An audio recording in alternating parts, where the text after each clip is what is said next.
পুলিশের আইন অনুযায়ী একটা মামলা হবে, সেই মামলাটা হচ্ছে র্যাকার মামলা। আসসালামু আলাইকুম, সবাই কেমন আছেন? আশা করি সবাই ভালো আছে। তো আমি আজকে একটু কথা বলবো যে ট্রাফিক পুলিশ নিয়ে। ট্রাফিক পুলিশ আমাদের গাড়ি কেন আটকায়, কেন আমাদের কাছ থেকে টাকা খাচ্ছে, কেন মানুষকে হয়রানি করছে। আর এই বাংলাদেশের অন্তত 100-র ভিতরে 60% মানুষই বলতেছে যে পুলিশ ঘুষ খাচ্ছে, পুলিশ অবৈধভাবে ঘুষ খাচ্ছে, পুলিশে মানুষের উপর জোর করতেছে, জুলুম করতেছে, বা পুলিশ অনেকজনই দেখতে পারে। তো আমি তাদেরকে নিয়ে একটু কথা বলব।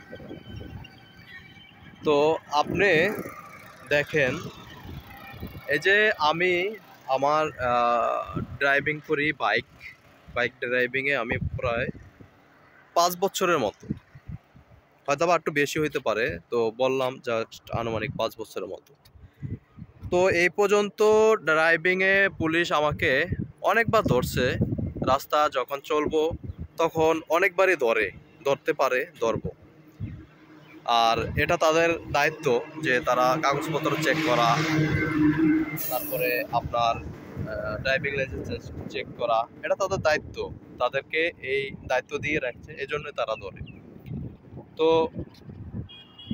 এই যে কাগজপত্র চেক করা, এই আপনার সব কিছু দেখা, এখানে আমার ব্যক্তিগত লাইফে আমার এই যে 5 বছর আমি বাইক ড্রাইভিং করতেছি, এই 5 বছরের ভিতরে পুলিশ আমার কাছ থেকে পুলিশ 200 টাকা ঘুষ খাইছে।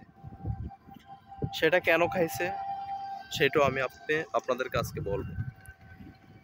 আর এর ভিতরে আমাকে যতবারই ধরছে, কোনো সময় আমার কাছ থেকে 1 টাকাও ঘুষ খাইতে পারে না।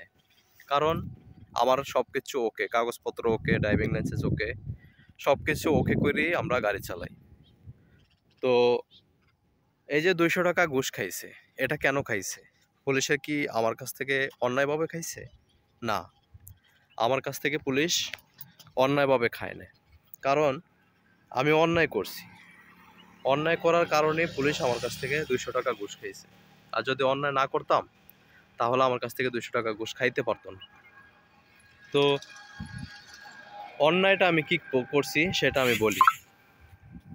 আমার অন্যায়টা হচ্ছে, আমি যখন একটা রোডে আমাদের নিয়ম অনুযায়ী আমরা রাস্তার বাম পাশে চলব, তো ঢাকার ভিতরে আপনি যখনই রুলস অমান্য করবেন, যখনই রুলস অমান্য করে রাস্তার ডান সাইড থেকে আপনি রাস্তার বাম সাইডে চলে যাবেন, অথবা আপনার বাম সাইড থেকে ডান সাইডে চলে যাবেন, আপনার রং রাস্তায় চলে যাবেন, তখনই আপনার গাড়ি পুলিশ আটকাবে।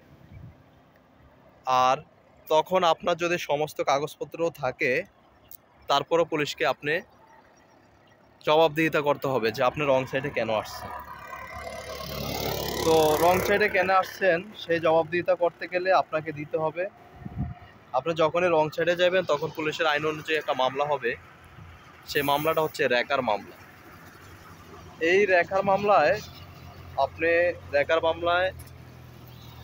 র্যাকার মামলাটা বাঙ্গাইতে গেলে আমার সঠিক জানা নাই, সর্বোচ্চ আমার মনে হয় যে 1200 টাকার উপরে লাগবে। আপনি যখন র্যাকার মামলাটা বাঙ্গাইতে যাবেন তখন আপনার 1200 টাকার উপরে লাগবে এই মামলাটা বাঙ্গাইতে। 1200 টাকার উপরে লাগলে এই মামলাটা, দেখেন,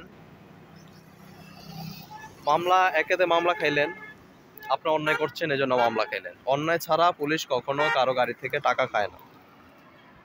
কারণ এটার প্রমাণ আমি নিজে কোনো জায়গায় পুলিশকে কখনো 2 টাকা দিই নেই অন্যায়করণ ছাড়া। আমি অন্যায় করছি এই জন্য আমি আগে বলছি যে আমি 200 টাকা দিছি। তো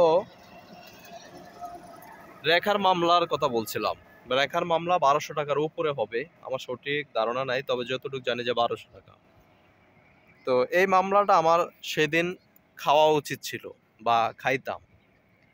তো সেখানে আমি পুলিশকে 200 টাকা আমি নিজে হাত দিয়ে দিছি যে ভাই আপনি 200 টাকা রাখেন আর আমাকে যেতে দেন, আসলে আমার ভুল হয়েছে।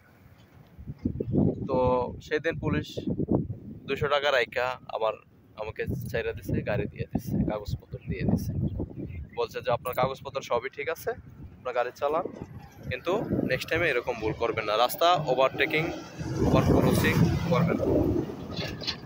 তো সেখান থেকে আমি একটা জিনিস শিখলাম যে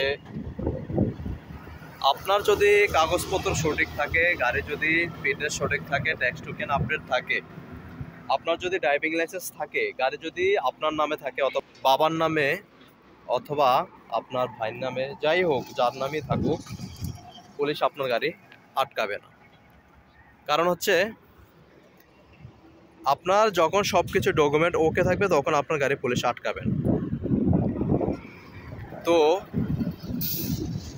আপনারা ভাই যাদের ধারণা আছে পুলিশকে নিয়ে যে আসলে রাস্তা বাইরে তো পুলিশে ধরে, পুলিশে খাইবো, পুলিশে টাকা খাইবো, আসলে এগুলো ভুল ভাই।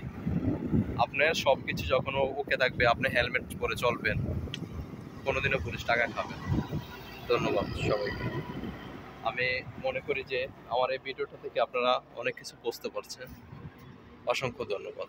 আর সব সময় আপনারা যারা বাইক ড্রাইভিং করেন ভাই, আমি বলবো নিজের জন্য, পুলিশের জন্য না, আপনার নিজের জন্য আপনি বাঁচেন।